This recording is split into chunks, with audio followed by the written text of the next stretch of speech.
السلام علیکم۔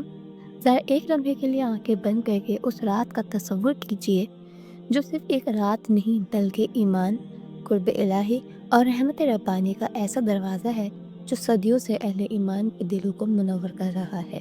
وہ رات جسے ہم شب معراج کہتے ہیں، یہ وہ مبارک رات ہے جس میں زمین و آسمان کے فاصلے سمٹ گئے، وقت و مکان کی حدیں ختم ہو گئیں اور اللہ کے محبوب نبی حضرت محمد صلی اللہ علیہ وسلم کو وہ مقام عطا ہوا جو نہ کسی فرشتے کو ملا اور نہ کسی نبی کو۔ شب معراج دراصل اللہ کی قدرت، نبی کریم صلی اللہ علیہ وسلم کی عظمت اور امت مسلمہ کے لیے ایک عظیم پیغام ہے۔ یہ وہ رات ہے جس میں اللہ تعالیٰ نے اپنے حبیب صلی اللہ علیہ وسلم کو مسجد حرام سے مسجد اقصی تک کا سفر کروایا، جسے ہم اسرا کہتے ہیں، اور پھر وہاں سے آسمانوں کی طرف لے جایا گیا جسے معراج کہا جاتا ہے۔ قرآن پاک میں اللہ تعالیٰ ارشاد فرماتا ہے کہ پاک ہے وہ ذات جو اپنے بندے کو راتوں رات مسجد حرام سے مسجد اقصی تک لے گئی، جس کے گرد و نواح کو ہم نے برکت دی تاکہ ہم اسے اپنی نشانیاں دکھائیں۔ یہ آیت اس عظیم سفر کی سچائی کی گواہ ہے۔ یہ کوئی عام سفر نہیں تھا بلکہ یہ ایمان کا امتحان بھی تھا۔ مکہ کے کفار نے اس واقعے کا مذاق اڑایا، مگر سچے ایمان والوں نے بلا تردید تصدیق کی۔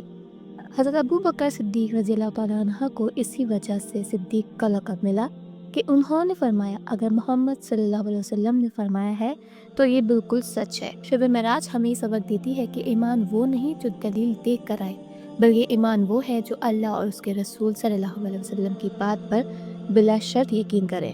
معراج کے سفر میں نبی کریم صلی اللہ علیہ وسلم نے مختلف آسمانوں پر انبیاء کرام سے ملاقات کی۔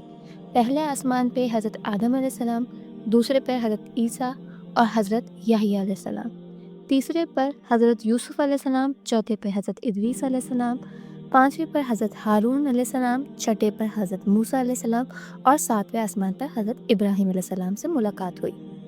یہ ملاقاتیں اس بات کی علامت ہے کہ تمام انبیاء کا دین ایک ہے اور وہ سب اللہ کی وحدانیت کا پیغام لے کر آئے ہیں۔ اس کے بعد نبی کریم صلی اللہ علیہ وسلم کو سدرۃ المنتہا تک لے جایا گیا، وہ مقام جہاں عقل رک جاتی ہے، فرشتوں کی رسائی ختم ہو جاتی ہے اور جہاں اللہ تعالیٰ نے اپنے محبوب صلی اللہ علیہ وسلم کو وہ قرب حاصل عطا فرمایا جس کی مثال نہیں ملتی۔ اسی مقام پر اللہ تعالیٰ نے امت محمدیہ کو وہ عظیم تحفہ عطا کیا جو قیامت تک کے لیے ہے، اور وہ ہے نماز۔ شروع میں 50 نمازیں فرض ہوئیں، مگر نبی کریم صلی اللہ علیہ وسلم کی امت کے لیے شفقت اور حضرت موسیٰ علیہ السلام کی مشورے پر بار بار اللہ کے حضور رجوع کیا گیا، یہاں تک کہ 5 نمازیں فرض ہوئیں، مگر اجر 50 کا رکھا گیا۔ یہ اللہ کی رحمت کی سب سے بڑی مثال ہے۔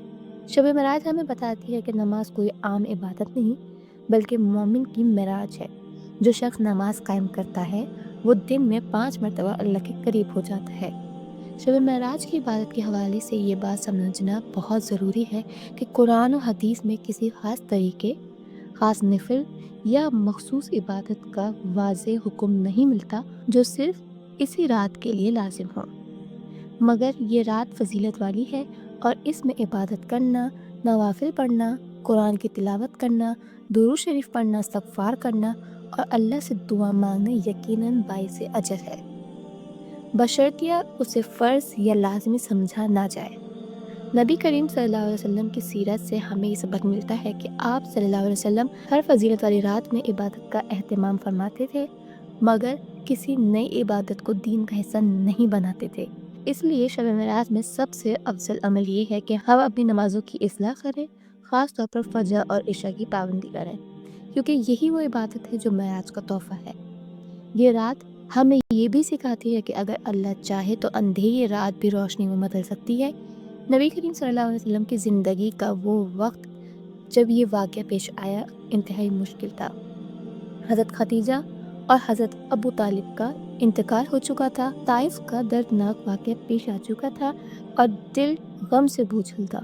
ایسے وقت میں اللہ تعالیٰ نے معراج کے ذریعے اپنے محبوب صلی اللہ علیہ وسلم کو تسلی دی کہ مشکلات کے بعد راحت ہے اور اندھیروں کے بعد روشنی۔